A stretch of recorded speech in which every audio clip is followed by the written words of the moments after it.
Salut à tous, je m'appelle Antoine Caron et je suis heureux de vous accueillir sur cette chaîne dédiée à la pêche. Ici, je partage des astuces sur la pêche, le choix des appâts et des leurres, et j'aide également les débutants. Abonnez-vous pour rester toujours au courant. Et maintenant, passons au sujet du jour. Retrouvez dans ce sujet les bonnes périodes et les bonnes zones pour bien exploiter la pêche à gratter. Ce qu'il faut avoir en tête lorsque vous pêchez à gratter, c'est que votre leurre doit évoluer dans une zone située au maximum à 30 cm du fond et qu'il est nécessaire de reprendre contact avec lui très souvent, afin d'imiter les proies évoluant sur le substrat ou celles dérivant avec le courant nourricier. La conduite de ligne pour pêcher à gratter efficacement, il est indispensable de conserver sa bannière tendue en permanence pour ressentir tous les contacts avec le fond, sous peine de s'accrocher très souvent. De plus, conserver sa bannière tendue lors des animations permet de ralentir la descente du leurre et de lui donner un aspect plus naturel. Pêcher un peu lourd pour débuter. On entend souvent parler d'une règle de 1 gramme de plomb par mètre de fond quand on pêche au leurre. Mais dans le cas des zones à fort courant, et encore plus s'il y a du vent, si l'on veut pouvoir bien prendre contact avec le fond et ressentir au maximum l'évolution de notre leurre sur celui-ci, vous pouvez monter à 2 grammes, voire plus avec le vent, par mètre de hauteur d'eau. Après avoir lancé votre leurre, laissez-le descendre jusqu'au fond bannière tendue. Vous allez percevoir son arrivée sur le substrat de 2 façons, un toc perceptible dans votre canne et la bannière qui se détend légèrement. Vous pouvez alors débuter votre animation. Canne à 45 degrés, réalisez un coup de sion léger pour décoller le leurre souple du fond. N'hésitez pas à varier l'amplitude et la vitesse au cours de votre animation, pour rompre la monotonie.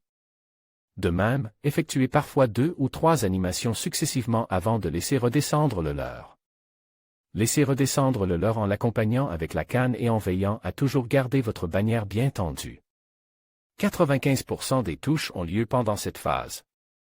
Et recommencez à nouveau. Accompagné dans les cassures, il est très important de bien accompagner la descente du leurre dans les cassures pour que celui-ci ne la survole pas. Les prédateurs sont souvent postes dans la pente, car ils ne sont alors pas visibles de leur proie. Cependant, cela n'est possible que grâce à un sondeur, à une connaissance précise du spot ou en faisant confiance à ses sensations. Lorsqu'on n'arrive pas à reprendre contact avec le fond au même rythme que précédemment, c'est que celui-ci doit varier. Puis plus léger l'expérience venant, vous pourrez alléger le poids de votre tête plombée et alors respecter la règle des 1 gramme par mètre.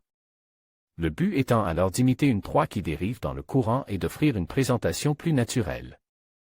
Une fois que votre leurre est au fond, le toc sera plus discret cependant, on le soulève légèrement et on le laisse dévaler le courant. Pour se reposer 2 à 3 mètres plus loin tout aussi discrètement. Cette pêche ressemble au toc des pêcheurs de truites et demande concentration et souplesse dans vos animations.